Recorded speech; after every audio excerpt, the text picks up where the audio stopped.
তিনটি প্রশ্ন, তিনটি আমার আল্লাহ পুরস্কার। এখন এই দলের কর্মী হতে গেলে বৈশিষ্ট্য দরকার আছে না নাই? বৈশিষ্ট্য দরকার রয়েছে।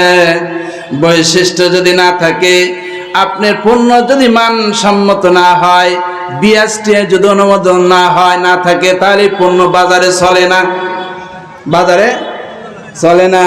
বিএসটিআই অনুমোদন যদি হয়, আল্লাহ রাব্বুল আলামিনের পক্ষ থেকে, আমার আল্লাহ বিএসটিআই সংস্থার মালিক, এই বিএসটিআই সংস্থার মালিক যদি অনুমোদন দেয় আমার আপনার জীবনের এই কয়েকটি বৈশিষ্ট্য যদি থাকে, তাহলে আল্লাহ রাব্বুল আলামিন ডাক দিয়ে বলছেন, ইন্নাল্লাহা আশতারা মিনাল মুমিনিনা বিআমওয়ালিকুম ওয়া আনফুসিকুম।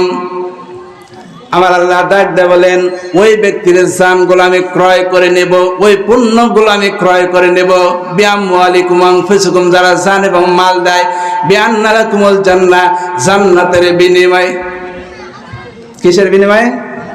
পণ্যগুলো ক্রয় করে নেবে কে? আল্লাহ। বৈশিষ্ট্য থাকতে হবে 10টা।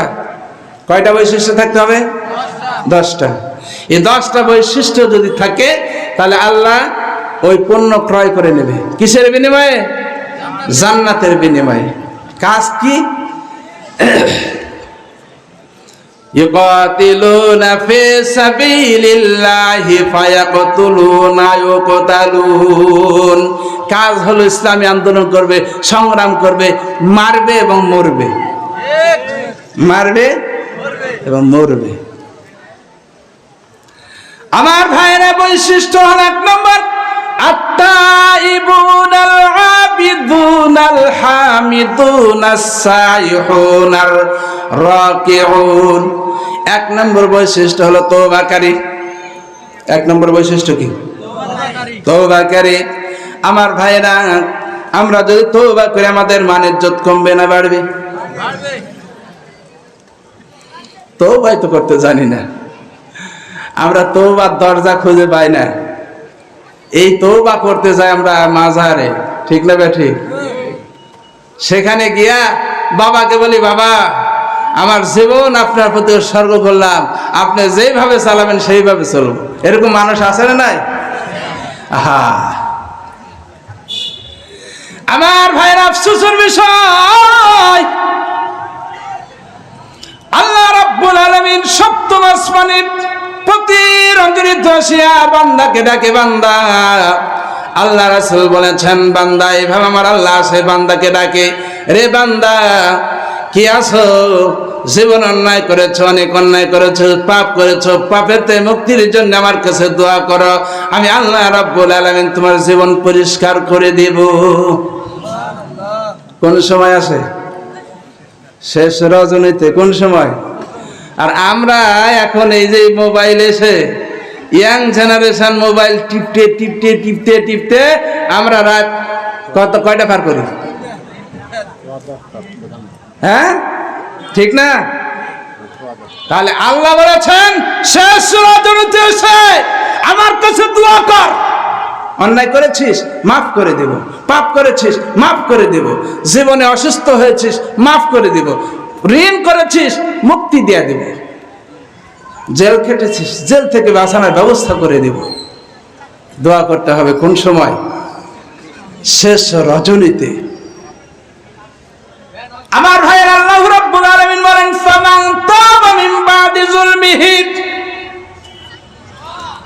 ওই ব্যক্তি যখন তওবা করে, মিন বাদি যুলমিহি ওয়া আসলাহা, নিজের প্রতি যখন জুলুম করে, ওয়া আসলাহা, শুধরায় নাই, ফাইন্নাল্লাহা ইয়াতুবু আলাইহি, আমার আল্লাহ তার জীবনের সমস্ত গুনাহগুলো মাফ করে দেয়।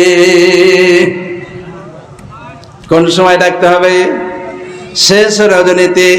1 নম্বর তওবা, আমাদের বৈশিষ্ট্যগুলো থাকতে হবে। 1 নম্বর তওবা, জীবন অন্যায় করেছি, এই অন্যায়গুলো পরিষ্কার পরিচ্ছন্ন করার জন্য আল্লাহ রাব্বুল আলামিনের দরবারে শেষ রজনীতে দাঁড়িয়ে দাঁড়িয়ে যখন বলবো, আয় আল্লাহ, অন্যায় করেছি, মাফ করে দাও। আমার ভাইয়েরা, আদম আলাইহিস সালাম অন্যায় করেছিলেন কয়টা? একটা অপরাধ করেছিলেন। কয়টা? আল্লাহর হুকুম একটা হুকুম অমান্য করার কারণে 350 বছর উনি তওবা করেছেন। কত বছর? 350 বছর পর্যন্ত উনি কেঁদেছেন। কয় বছর? আমরা কতগুলো অন্যায় করি, হ্যাঁ, কাঁদি কয় বছর? আমাদের জাতির পিতা, আমাদের পিতা, আদি পিতা আদম আলাইহিস সালাম একটি আল্লাহর হুকুম অমান্য করার কারণে 350 বছর পর্যন্ত যদি কাঁদে, আমরা তার সন্তান হইয়া দিনে শত শত অন্যায় করতেছে, কিন্তু আমার আল্লাহর দরবারে কাঁদি না। এই জন্য আমার আল্লাহ সিগন্যাল দিয়েছেন, ওয়াসারিউ ইলা মাগফিরাতিন মির রাব্বিকুম ওয়া জান্নাতিন আরদুহাস সামাওয়াতি ওয়াল আরদ। ওয়াসারিউ, রে বান্দা দৌড়াও, ইলা মাগফিরাহ, রবের নিকটে মাগফিরাতের জন্য দৌড়াও। আল্লাহ জানে যে আমার বান্দারা অন্যায় করবে, পাপ করবে, কে জানে? আল্লাহ জানে। এই জন্য অপশন রেখেছেন। অপশন কি রেখেছেন? অপশন খোলা রেখেছেন।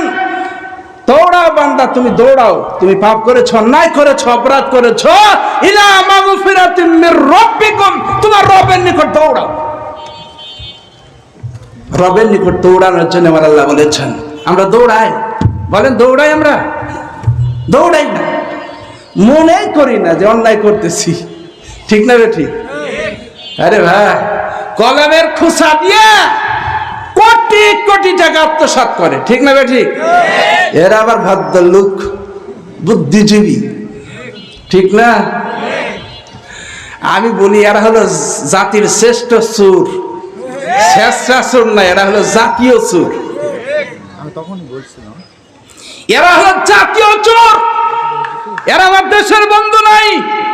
কোটি কোটি টাকা আত্মসাৎ করে যারা বিচে প্রচার করেছে, আমি বলি আল্লাহ তাবারক ওয়া তাআলা আমার যারা চুরি করেছেন, আমানতের খিয়ানত যারা করেছেন, আমানতের খিয়ানত যারা করলে হকুল্লাহর হক যারা নষ্ট করেছেন, জেনে রাখুন, আল্লাহর কোরআনের মাহফিল থেকে বলছি, জেনে রাখুন, যারা হকুল্লাহর হক নষ্ট করবে, আল্লাহ ওই সকল ব্যক্তিদেরকে মাফ দিবে না। আল্লাহ ওই সকল ব্যক্তিদেরকে দিবে না, মাফ দেবে না। যদি মাপ নিতে হয়, তাহলে যার হক নষ্ট করেছেন তার কাছে যেতে হবে। কি বুঝেন না কথা? যারা আত্মসাৎ করেছেন, বান্দার হক নষ্ট করেছেন, কোটি কোটি টাকা পাচার করেছেন, বাংলাদেশের আপনার শত্রু বন্ধু নাই। আপনার পোস্টারে যতই লেখা থাকুক যে আমি জনগণের গরিব দুঃখী মেহনতি মানুষের বন্ধু, পোস্টারে সীমাবদ্ধ, কাজে বাস্তবায়ন নাই।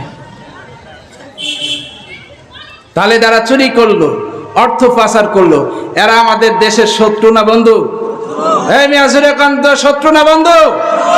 এদেরকে আপনার চিহ্নিত করে রাখেন। কারণ আমরা, আল্লাহ মাফ দেবেন এদেরকে। আমিও প্রশাসনকে বলি, আমার আজকের এই মাহফিল যারা প্রশাসন ভাইয়েরা শুনতেছেন, এই মেসেজগুলো দিয়ে দেবেন উপরে। যারা জাতির শ্রেষ্ঠ সম্পদ হিসেবে, সন্তান হিসাবে জাতি উপহার দিয়েছিল, তাদেরকে ক্ষমতার অপব্যবহার। এই মুরব্বী যান কোথায়? একটাও কেউ যাবেন না, গেলে আল্লাহর কোরআনের সাথে গাদ্দারি করা হবে। জাতির শ্রেষ্ঠ, যাদের এই মেধাগুলো খাটিয়ে অর্থ সম্পদগুলো পাচার করেছেন, এরা হলো জাতির শ্রেষ্ঠ পরিচিত চোর হিসেবে আমরা আখ্যায়িত করেছি। আমার ভাইরা, সারা বাংলাদেশের প্রতিটি মানুষের ঘাম ঝরানো টাকা যারা আত্মসাৎ করেছে, প্রত্যেকটা বাড়িতে গিয়া তাদেরকে মাফ চাইতে হবে। আমাদেরকে মাফ দেন, আল্লাহ মাফ দেবে না। আদালতও যেন তাদের মাফ না হয়। বিদেশে যা আছে, যে পরিমাণ আছে, তার থেকে বেশি জরিমানা করুন। তাদেরকে যেন ভিক্ষার ঝুলি বাংলাদেশের মানুষ দেখতে চায়। আপনারা এতই ফকির হয়েছেন, মেহনতি মানুষের পয়সাগুলো মেরে খেয়েছেন। এই লজ্জা করে না? যারা কষ্ট করে ভ্যান চালিয়ে ট্যাক্স দিচ্ছে, যারা কষ্ট করে সেই রোদের মধ্যে আকাশের মেঘের পানির মধ্যে যারা শ্রম দিয়ে ট্যাক্স দিচ্ছে, তাদের অর্থগুলো আপনারা মেরে খাচ্ছেন এসির রুমের বসে। লজ্জা হয় না আপনাদের? বিবেকে এতটুকু বাধা দেয় না? ওই টাকাগুলো বিদেশে পাচার না করে আমার দেশে ইন্ডাস্ট্রিজ করেন, কলকারখানা করেন, তাহলে আমার দেশের যুব সমাজ বাঁচবে, বেকার সমস্যার সমাধান হবে। জোরে বলুন, কথা ঠিক না ব্যাঠি?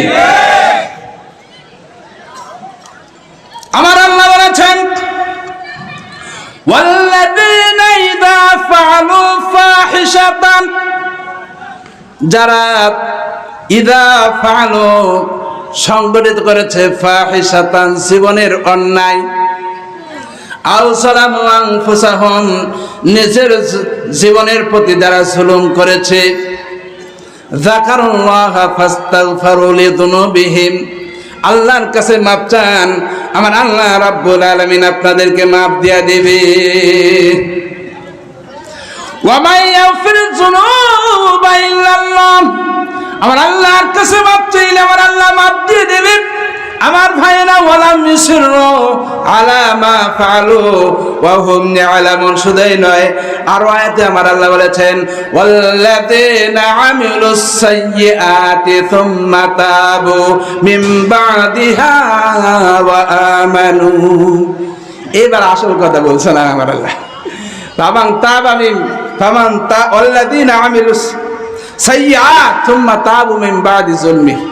এরপর আমার আল্লাহ বলেছেন, সাইয়্যাত আমিলু সাইয়্যাত, তুমি অন্যায় করেছো, সুম্মা তাবু মিন বাদিহা, তওবা করার পরে আমানু, এবারে তুমি ঈমান নিয়ে পরিপূর্ণভাবে শুধরায়া যাও। কি বলছেন আমার আল্লাহ? অন্যায় করেছি, অন্যায় হয়েছে, আমরা আদম সন্তান অন্যায় করতে পারি, আমার আল্লাহ এটা জানে। এজন্য আমার অন্যায় হয়েছে, মিন বাদিহা ওয়া আমানু, আমার কাছে তওবা করলে এরপর ঈমান আনে শুধরায় প্রকৃত মুসলিম হয়ে যাও। তার দৃষ্টান্ত হযরত ওমর রাদিয়াল্লাহু তাআলা আনহু, হযরত উসমান রাদিয়াল্লাহু তাআলা আনহু, এরপরে কঠোর যে সকল কাফের ছিল তাদের দৃষ্টান্ত। হযরত ওমর রাদিয়াল্লাহু তাআলা আনহু যে রাস্তা দিয়ে হেঁটে যেতেন, সাধারণ মেয়েরা তাকে দেখে ভয় পেয়ে লুকাতো। তাহলে এই লোক কি ভালো ছিল? ইসলাম কবুল করার আগে কি খুব ভালো ছিল নাকি? যা জাহাঙ্গীরনগর বিশ্ববিদ্যালয় হয়, হ্যাঁ, ওদেরকে দেখলে মেয়েরা ভয় ভয় দৌড়ায়। ওমরের চরিত্রটা ছিল এরকম। ওমর দেখুন ইসলামের আলো নূর পেয়ে গেল, কোরআনের নূর পেয়ে গেল, রাসূলের সংস্পর্শ পেয়ে গেল, মিন বাদিহা ওয়া আমানু, ফিরে আসলো ইসলামের পথে, ঈমান আনলো, তার জীবনটাকে পরিপূর্ণ ইসলামের মধ্যে সাজিয়ে গুছিয়ে আল্লাহকে উপহার দিল। আল্লাহ ওমরের মর্যাদা বাড়িয়ে দিয়েছে না কমাই দিয়েছে?